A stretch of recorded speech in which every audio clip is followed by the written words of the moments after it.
Assalamualaikum warahmatullahi wabarakatuh.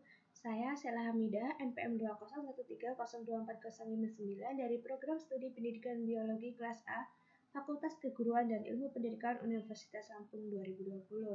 Pada video kali ini saya akan menjelaskan materi tentang bioteknologi. Materi yang akan kita bahas pertama tentang definisi bioteknologi. Bioteknologi berasal dari istilah Latin, yaitu bio yang artinya hidup, teknos atau teknologi penerapan, dan logos yang artinya ilmu.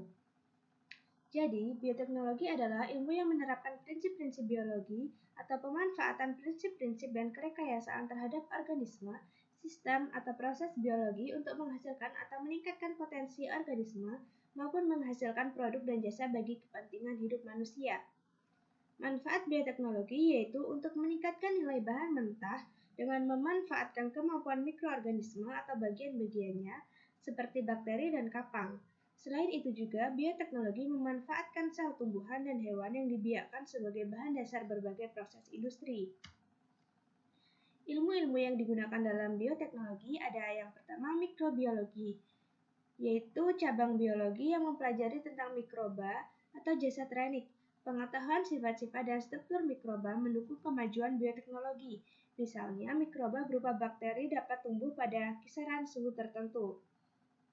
Yang kedua ada genetika, yaitu cabang biologi yang mempelajari pewarisan sifat-sifat genetik makhluk hidup dari satu generasi ke generasi berikutnya.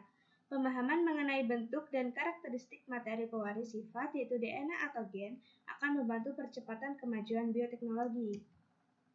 Yang ketiga ada biologi sel, yaitu cabang biologi yang mempelajari sel. Pengetahuan mengenai sifat-sifat dan struktur sel akan mendukung aplikasi bioteknologi. Pengetahuan mengenai sifat protoplasma suatu sel yang dapat berfungsi atau bergabung dengan protoplasma sel lain pada spesies yang sama, bermanfaat bagi aplikasi fusi sel di bidang pemeliharaan tanaman. Yang keempat ada biokimia, yaitu cabang ilmu kimia yang mempelajari makhluk hidup dari aspek kimianya. Biokimia menganggap hidup adalah kimia, gejala hidup adalah gejala kimia, dan proses-proses hidup diselenggarakan atas dasar reaksi dan peristiwa kimia. Selain mikrobiologi, biologi sel, genetika, dan biokimia yang telah dijelaskan tadi, terdapat ilmu-ilmu lain juga yang digunakan dalam bioteknologi. Contohnya ada virologi, ilmu mengenai virus, teknologi pangan, biologi pertanian, biologi kedokteran, dan biologi kehutanan. Materi selanjutnya ada jenis-jenis bioteknologi. Yang pertama ada bioteknologi konvensional atau tradisional. Teknologi yang memanfaatkan mikroba sebagai agen, proses biokimia, dan genetika secara alami. Bioteknologi konvensional menggunakan alat-alat dan metode yang lebih sederhana, sehingga biaya yang dibutuhkan lebih murah. Namun, karena metode yang digunakannya lebih sederhana, maka proses untuk menghasilkan individu baru dengan sifat unggul membutuhkan waktu yang lebih lama. Contohnya, seperti proses domestikasi tanaman dan hewan yang terjadi sejak zaman revolusi pertanian. Contoh lain dari proses bioteknologi konvensional ini adalah fermentasi. Yang kedua ada bioteknologi modern. Teknologi yang sangat berkaitan dengan proses rekayasa genetika dan transfer materi genetik antar organisme. Oleh karena itu, biaya yang digunakannya pun lebih mahal dengan metode yang lebih rumit. Namun, karena menggunakan proses rekayasa genetika, maka dapat dihasilkan sifat unggul pada individu hasil bioteknologi dengan lebih mudah dan terkontrol. Terapi gen dan antibodi monoklonal merupakan contoh hasil bioteknologi modern. Selanjutnya ada aplikasi bioteknologi tradisional. Yang pertama, pangan. Di bidang pangan, contohnya ada tempe. Tempe dibuat dari kedelai dengan menggunakan jamur Rhizopus sp dan ada keju dan yogurt yang dibuat dari susu sapi dengan menggunakan bakteri Lactobacillus. Yang kedua di bidang pertanian ada hidroponik. Hidroponik merupakan cara bercocok tanam tanpa menggunakan tanah sebagai tempat menanam tanamannya.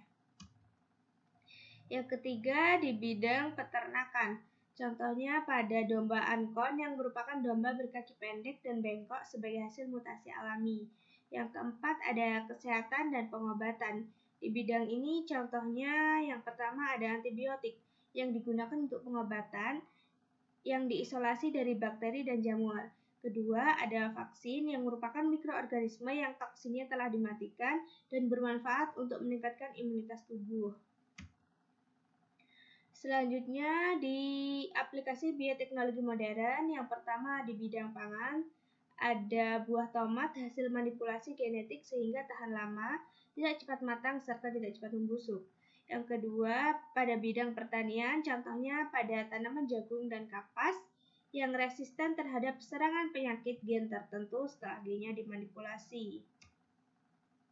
Yang ketiga, di bidang peternakan ada dua. Yang pertama, pembelahan embrio secara fisik mampu menghasilkan kembar identik pada domba dan sapi. Yang kedua, ternak unggul hasil manipulasi genetik, contohnya unggul pada daging dan susunya.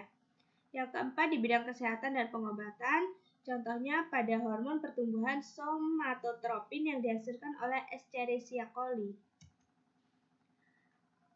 Selanjutnya ada keuntungan penggunaan mikroorganisme dalam bioteknologi. Yang pertama, reproduksinya sangat cepat. Yang kedua, mudah diperoleh dari lingkungan. Yang ketiga, memiliki sifat yang tetap. Dan yang keempat, dapat menghasilkan berbagai produk yang dibutuhkan manusia dan tidak bergantung musim dan iklim.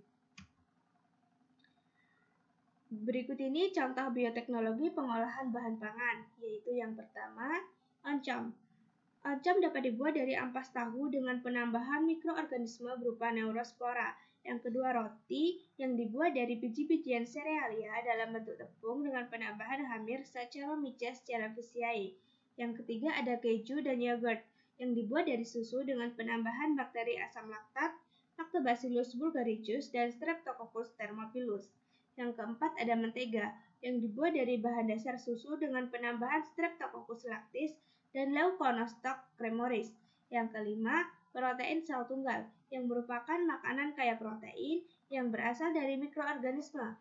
Contohnya yaitu jamur Fusarium graminearum dan chlorella. Selanjutnya yaitu bioteknologi di bidang kedokteran. Yang pertama ada antibodi monoklonal, merupakan antibodi yang diperoleh dari suatu sumber tunggal atau sel klona yang hanya mengenali suatu antigen, digunakan untuk pengobatan kanker. Yang kedua ada pembuatan insulin. Insulin adalah protein yang bertugas mengontrol metabolisme gula dalam tubuh manusia. Gen insulin adalah daerah dalam DNA yang memiliki informasi untuk menghasilkan insulin.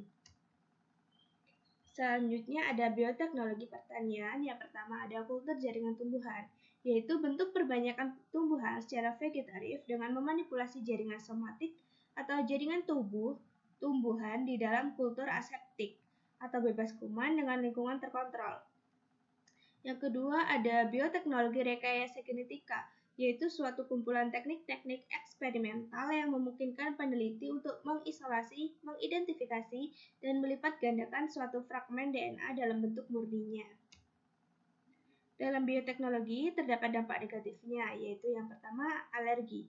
Gen asing yang disisipkan pada organisme yang menjadi makanan manusia dapat menyebabkan alergi terhadap individu tertentu.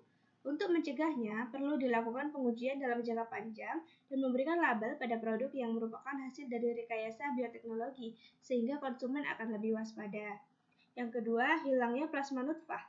Penggunaan tanaman dan hewan yang bersifat unggul dan dari hasil rekayasa genetik mengancam variasi dari makhluk hidup tersebut.